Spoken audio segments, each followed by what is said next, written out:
The Scarlet Hour, love, guilt, immortality.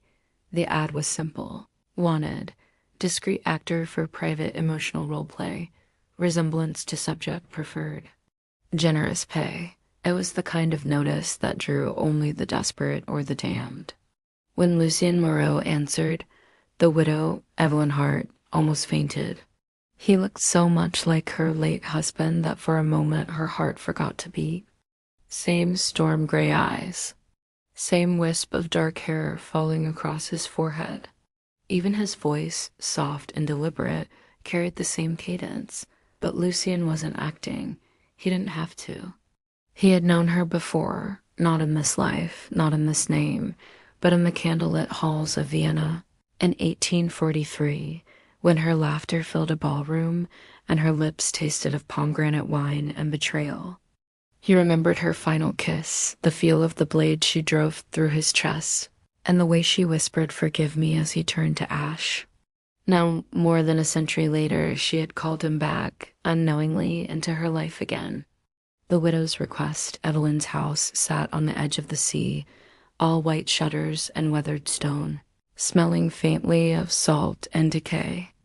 Every night she lit candles in the windows, the way her husband used to when waiting for her to return from long walks. The ritual gave her comfort, though lately she had begun to feel watched. "I just need closure," she said softly when Lucien arrived for the first time. "Someone to help me say goodbye." Lucien inclined his head.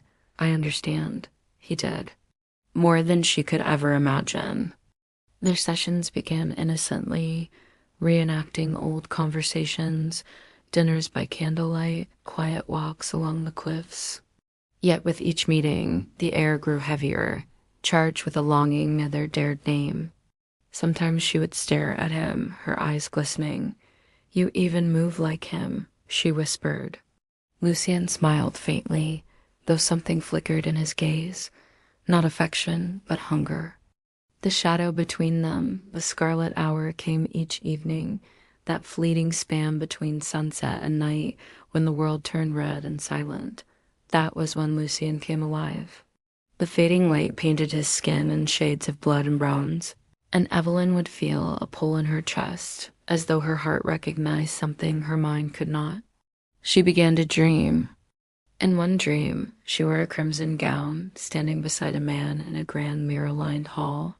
He called her Isolde, and when she smiled, her teeth were sharp. The next morning, she awoke with blood beneath her nails. Lucien knew the dreams were more than memory. The past was bleeding through. He had seen this before, souls tied by guilt and death, circling one another through time like moths around a dying flame. But this time, he couldn't resist her. The return of memory, one storm-heavy night, Evelyn asked him to stay. The candles burned low, their flames trembling in the wind. "Tell me something true," she said, her voice barely above a whisper. Lucien met her gaze. "You killed me once?" She froze. "What?" "In Vienna, you were Isolde. You thought you could save yourself by betraying me? But love doesn't die with the body." Evelyn laughed nervously. "That's absurd." But her hands trembled. "Do you remember?" he said, stepping closer. "The ballroom? The music? The scent of your perfume, roses and ash?" She flinched as if struck. The memories struck like lightning. The silk of her gown, the dagger hidden in her corset, his face as she drove it into his heart. "Forgive me. Always," he had said.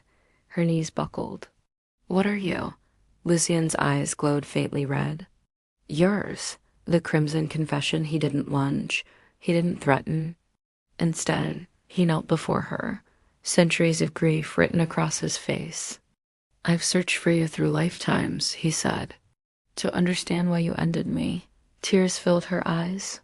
"Because I loved you," she whispered. "And I was afraid of becoming like you." Lucien's voice softened. "You already were." Outside, thunder rolled across the sea. Inside, the candles flared blood red.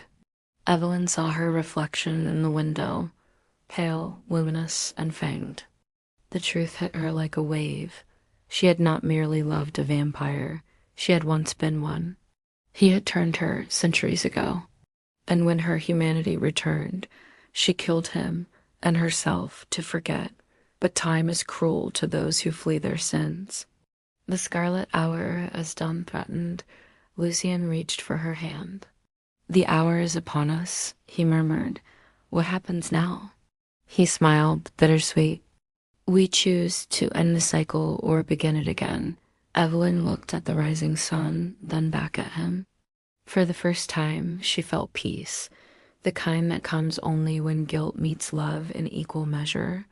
"I forgive you," she said. "And myself." Lucian's expression softened. "Then perhaps this is goodbye." The scarlet light bathed them both. His form began to fade, dissolving into mist and gold. Evelyn reached out, but her fingers met only air. She stood alone in the bleeding dawn, the sea roaring below, her reflection trembling in the window pane, eyes red with tears and memory. And somewhere in that reflection, faint but certain, Lucian smiled one last time.